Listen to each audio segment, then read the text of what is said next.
अस्सलाम वालेकुम students, welcome to our channel educational hub. Class 9th की फेडरल बोर्ड की जो बुक है नई आई है, उसमें यूनिट 7 जो है वो एक पोएम है मूविंग। इसकी हमने रीडिंग और ट्रांसलेशन कर ली थी और इसके क्वेश्चन आंसर्स भी हम कर चुके हैं एक वीडियो में।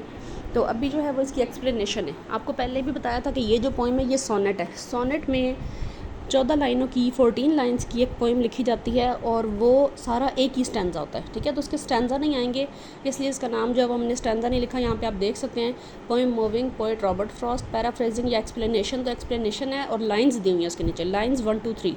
ठीक है, यानी पहली से लेकर 3 लाइनों तक की एक्सप्लेनेशन है। आगे हेडिंग है जी एक्सप्लेनेशन की, देखें।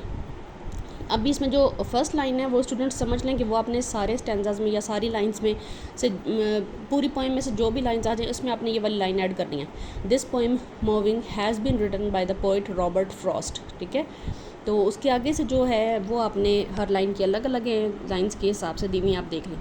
In these lines, the poet has personified his long scythe. He says that his scythe is whispering to the ground. The poet says that he himself doesn't know about what the scythe was saying to the ground. Lines 4 में देखिए 4 to 6। In these lines, वो वाली line आपने इसमें add करनी है पहले। This poem moving has been written by the poet Robert Frost, ये वाली सारों में ऐड करनी है। ठीक है, जो भी जिन लाइन्स की भी एक्सप्लेनेशन आ जाए आपने ये वाली लाइन इसमें ऐड करनी है, सेंटेंस ऐड करना है। अच्छा, आगे देखें। In these lines, the poet says that the scythe may have whispered about the warmth of the sun or the lack of the sound in that area. इसकी इतनी शॉर्ट है, आपको पता है कि जब आती है ये एक्सप्लेनेशन आती है या पैराफ्रेजिंग आती है, स्टैंडर्ड आते हैं, या ये 2 नंबर का होता है या 3 नंबर का होता है। ठीक है, उस हिसाब से। नेक्स्ट देखें lines 7 to 9। In these lines, the poet claims that whatever reward his work holds, it's not some dream of idle hours or gold at the end. In other words, it doesn't promise a magical life of wealth and ease. As in a fairy tale, he is not working in order to be able to stop working someday. Lines 10 to 12. In these lines, the poet says that he just doesn't cut grass. He also cuts down some flowers and scares a bright green snake. The cutting down of flowers highlights that the work, though productive, has a destructive element. The scaring of snakes symbolizes hard work's power to scare something, especially evil powers. Lines 13 to 14 है। In these lines, the poet says that the good work is its own reward. The speaker claims that the work can have no higher goals than its own immediate output. The poem is a loving celebration of labor for its own sake, not for the sake of personal ambition, a comfortable retirement, or any other outside goal. इस पूरी poem में इसके इन lines की explanation में poem जो है वो अच्छी तरह से एक्सप्लेन आपको कर दी गई है कि क्या कि उसकी जो दरांती है वो उसको नहीं पता कि क्या उसके साथ इस वाले स्टैंजा में, इस लाइंस में तो उसको नहीं पता कि क्या सरगोशी कर रही है। ठीक है, दूसरी अगली लाइंस में वो कहता हो सकता है कि ये गर्मी की शिद्दत का जिक्र करी हो या ये कि इस इलाके में बहुत खामोशी है उसका जिक्र करी हो।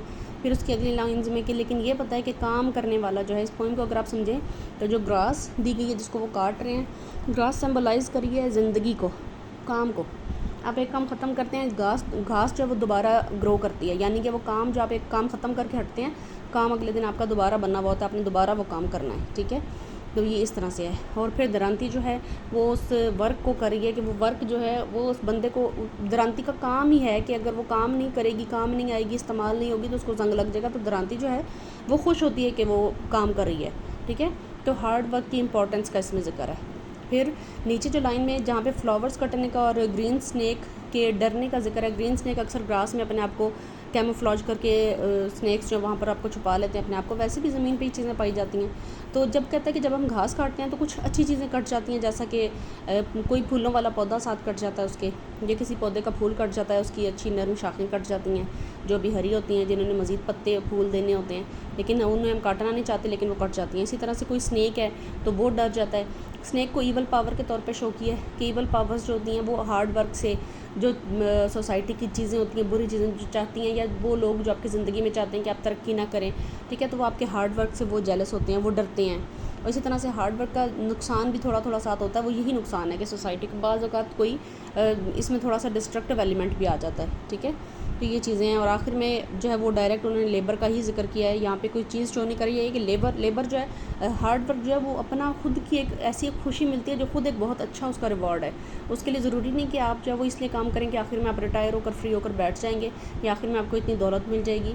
वगैरह हार्ड वर्क से जो खुशी मिलती है वो उसका असल इनाम जो है वो खुशी है। ठीक है, तो ये इसकी एक्सप्लेनेशन है उर्दू में और इंग्लिश में। और नेक्स्ट वीडियो में इंशाल्लाह इसकी एक्सरसाइज रह गई है, वो भी कर लेते हैं। ठीक है, शॉर्ट सी एक्सरसाइज है। टिल देन टेक केयर, अल्लाह हाफिज़।